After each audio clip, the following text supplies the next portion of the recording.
यंत्र ये आपने देखा होगा राजस्थान में भाजपा ने किस तरीके से एमएलओ को तोड़ रही थी और एमएलओ को छुपा के ले जाना पड़ रहा था। नहीं, गुंडागर्दी इस देश में चल रही है और वो भी भाजपा सरकार कर रही है कि हम जो है गुर्जर समाज भी बहुत शर्मिंदा है रमेश बिदूड़ी जी पर कि भाई ये समाज जो है गरीबों के हितों के लिए बना हुआ है, आप ऐसी अभद्र भाषा जो है आपने इस्तेमाल करी है, ये जो है समाज के लिए कलंक है। और मैं कौन मान रहा मोहन भागवत को? दोगली नीति के कारण ही विश्व में जाके मोदी कहते हैं कि मैं बुद्ध की धरती से आया हूँ, भारत आते ही श्री राम के नारे लग जाते हैं। नीता अंबानी जाती है कि मैं लैंड ऑफ बुद्धा से आई हूँ और यहाँ पे आके गणेश चतुर्थी में जो है शाहरुख खान भी पैर जो है ना उनके धोता है। तो ये दोगला पर ऐसे दोगले लोगों के की जब तक बात सुनेंगे तब तक ये देश।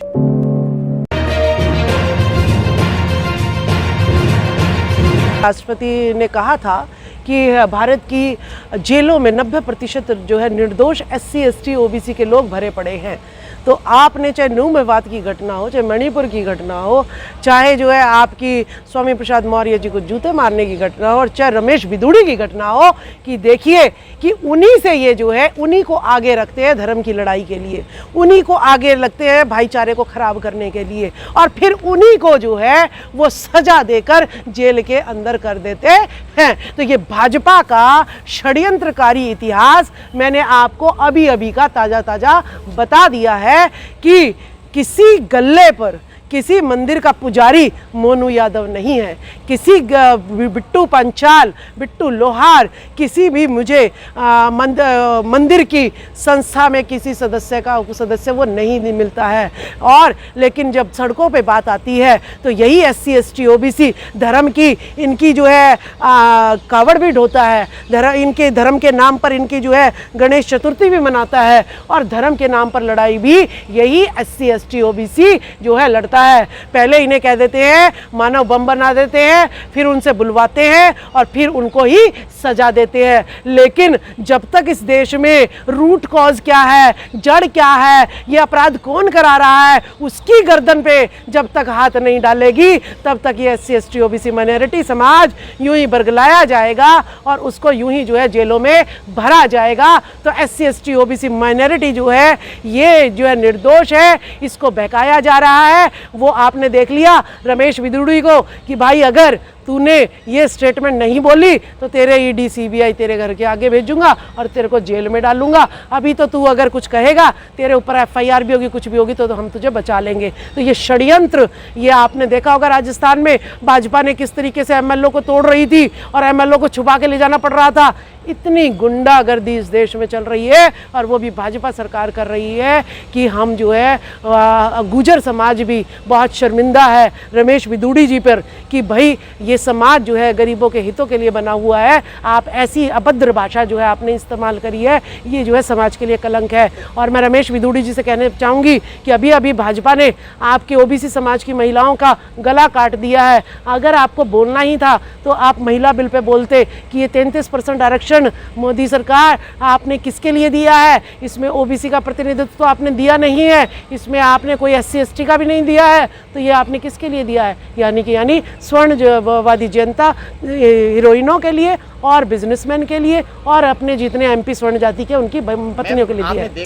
OBC समाज को जब तक ये यूज करेंगे तब तक ही जो है हम फुटबॉल बने रहेंगे, अनपढ़ रहेंगे, अज्ञानी रहेंगे, पाखंडवादी अंधविश्वासी रहेंगे। OBC समाज को बिल्कुल खड़े नहीं होने देना है। यही कारण है कि आज OBC समाज की महिलाएं आज भी घूंघट के अंदर रहती हैं, घर की दहलीज पार नहीं करती हैं और जो है मेरी मम्मी को जैसे पढ़ने का अधिकार नहीं था, तो यानी कितना पिछड़ा जो है समाज OBC का समाज है। इसी देश के पतन का कारण यही है कि जितना OBC को हम मिसगाइड करेंगे, मिसयूज करेंगे, उतना ही ये देश विकास नहीं कर सकता है। कि वोट लेने के लिए BJP, कांग्रेस, जितनी भी RSS संचालित पार्टियां हैं, ये सिर्फ वोट के लिए जो है SC ST OBC को हिंदू मानती है और उसके बाद जो है उसके हक अधिकार खाने के लिए राष्ट्रपति बना देती है। जैसे कि अगर डॉक्टर APJ अब्दुल कलाम को राष्ट्रपति ना बना के प्रधानमंत्री बनाते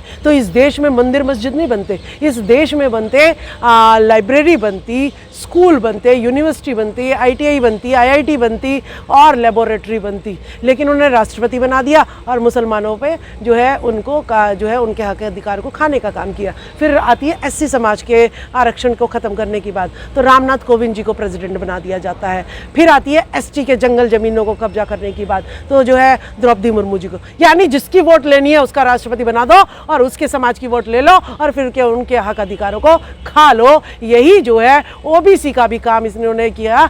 प्रधानमंत्री ओबीसी का तो कोई बना नहीं सकते थे, इसीलिए उन्होंने नकली ओबीसी नरेंद्र मोदी को बना दिया। और फिर आपने देखा ही है कि जैसे ही ओबीसी के नरेंद्र मोदी नकली बनते हैं प्रधानमंत्री, 10% जो ईडब्ल्यूएस सुदामा कोटा लागू होता है स्वर्ण जाति के लिए, वो बिना बहस के जो है पारित कर दिया जाता है। फिर आप देखते हैं सारी सरकारी कंपनियां जो हैं अंबानी अडानी को बेच दी जाती है। और फिर आप देखते हैं कि महिला बिल पारित होता है और उसमें ना ओबीसी को कोई अलग से, ओबीसी को तो बेचारे को कुछ मिलता ही नहीं है कभी भी, और ना एससी एसटी माइनॉरिटी किसी को भी रिप्रेजेंटेशन नहीं है। तो यानी वो भी स्वर्णवादी महिलाओं के लिए उन्हें मोदी ने लागू कर दिया है। तो ये ओबीसी का गला काटने का पहला प्रधानमंत्री ऐसा है जो दिखावा कर रहा है मैं ओबीसी का हूँ, और पीछे से उसकी पीठ में पुष्यमित्र शंभू की तरह तलवार घोंप रहा है। पुष्यमित्र शंभू का काम देखिए, मुझे जो है हिंदू मुस्लिम करने से कोई खाना मिल रहा है? मुझे हिंदू मुस्लिम करने से क्या शिक्षा मिल रही है? मुझे हिंदू मुस्लिम करने से क्या पुजारी बनाया जा रहा है? तो मुझे हिंदू मुस्लिम का आप फिलॉसफी जो है बहुत ज़्यादा दिमाग खराब हो गया। हमें हिंदू मुस्लिम का कोई झगड़ा नहीं चाहिए अब हमें, ठीक है? ये धर्मनिरपेक्ष देश है। हमें चाहिए रोजगार, हमें चाहिए ज्ञान, शिक्षा चाहिए, हमें चाहिए जो है ना अपने भारत में अपनी महिलाओं की इज्जत आबरू की रक्षा। तो हमें ये सब नहीं चाहिए। ना भारत पाकिस्तान चलेगा, ना हिंदू मुस्लिम चलेगा। अब तो सिर्फ और सिर्फ संविधान चलेगा। और उसके लिए हम इंडिया कांग्रेस को वोट नहीं दे रहे हैं, हम इंडिया गठबंधन को वोट दे रहे हैं। और इस इंडिया गठबंधन में एससी एसटी ओबीसी माइनॉरिटी जो है सबका जो है रिप्रेजेंटेशन होना चाहिए, तभी हम बीजेपी को के हाथ में दोनों चीज़ें रखते हैं। एक हाथ में लड्डू रखते हैं और एक हाथ में तलवार रखते हैं, ठीक है? कि भाई देख ले तलवार लेगा कि लड्डू लेगा, ठीक है? अब वो बेचारा ये कहेगा कि लड्डू खाने के बाद तो कम से कम थोड़ी जेल चली जाएंगे, और अगर मैं यहाँ तलवार की तरफ जाता हूँ तो मरण तो मेरा निश्चित है। तो इसीलिए वो ये सोचते हैं कि चलो मैं लड्डू ले लेता हूँ कि कम से कम जेल ही चला जाऊँगा, गर्दन तो नहीं कटेगी मेरी। तो ये हालात जो हैं इन भाजपा सरकार ने अपने शूद्र समाज के ओबीसी एससी एसटी के नेताओं के कर रखे हैं। लेकिन मोहन भागवत कहते हैं कि जितना देश हमारा है उतना ही मुसलमानों का है। दरगाह जाइए, अजमेर जाइए, चादर चढ़ाइए, लेकिन एक तरफ मुसलमानों के खिलाफ संसद में ही गाली दी मोहन भागवत इस देश का लगता क्या है? देश के टुकड़े टुकड़े करा दिए इन्होंने। देश का लगता क्या है ये, ठीक है? इसकी टिप्पणी को कौन मान रहा? गुंडागर्दी कितनी भी करवा लो तुमसे, ठीक है? कौन मान रहा मोहन भागवत को? इस दोगली नीति के कारण ही विश्व में जाके तो मोदी कहते हैं कि मैं बुद्ध की धरती से आया हूँ, भारत आते ही श्री राम के नारे लग जाते हैं। नीता अंबानी जाती है कि मैं लैंड ऑफ बुद्धा से आई हूँ, और यहाँ पे आके गणेश चतुर्थी में जो है शाहरुख खान भी पैर जो है ना उनके धोता है। तो ये दोगलापन, ऐसे दोगले लोगों के की जब तक बात सुनेंगे तब तक ये देश विकास नहीं कर सकता। बाहर जाके भी बुद्ध है और यहाँ पे भी बुद्ध है, तब जनता समझेगी कि हाँ ये देश बुद्ध का है। ये दोगलों ने तो इस देश की जनता को पथ भ्रष्ट कर दिया है, और इस पथ भ्रष्ट होने के कारण